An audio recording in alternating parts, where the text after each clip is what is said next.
Kiongozi ndio umeita boda? Wewe ni boda? Okay. Una mke? Hapana mke. Watoto? Mama wewe. Unakosaje mke na watoto huna? Afu ni boda boda. Anyway, Semlo wanakufahamu? Ndio. Wanakujua kabisa. Wewe ni boda boda mwaminifu? Sana. Kweli kabisa. Kweli kabisa. Machinjoni wanakufahamu? Machinjoni hapo wanijua. Wanakujua. Na wapi kingine wanakufahamu? Kawa Jensen na Nelishano. Kawa Jensen ndio nilipataga demo akawa na post mwanaume mwingine. Sasa hivi brother, umeniita boda au umeniita uniambia wanawake zako?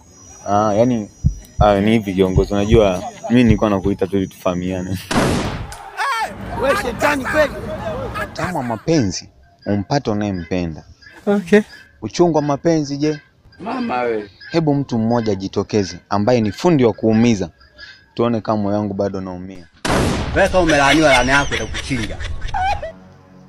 Ni kwa muda gani ameanza kukusumbua? Sio kunisumbua tu mtumishi. Nakula hadi watu.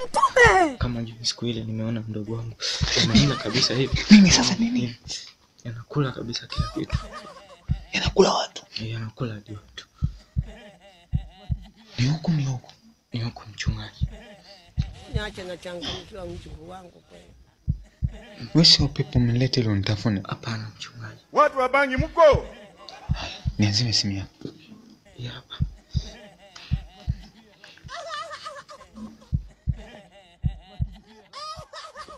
Baba, nitetee. Labda wewe ni mwenda wazimu. Na? Mwenda wazimu wewe. Nikokotee mawe. Taandika hapa. Ongea shida yako malize. Ongea shida yako malize. Unaongea na mkuu wa kituo hapa. Abe? Unaongea na mkuu wa kituo hapa. Na wewe ulikuwepo? Mama hayupo. Wazazi wako wanakutegemea sana.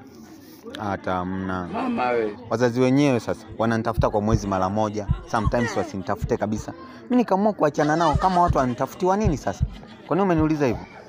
Nilikuwa nimejiunga kwenye kikundi cha majambazi. Wakanambia ni uwe mtu mmoja. Eti wamenipa na bastola. Kumanina. Unajua unaniona kama matako yako.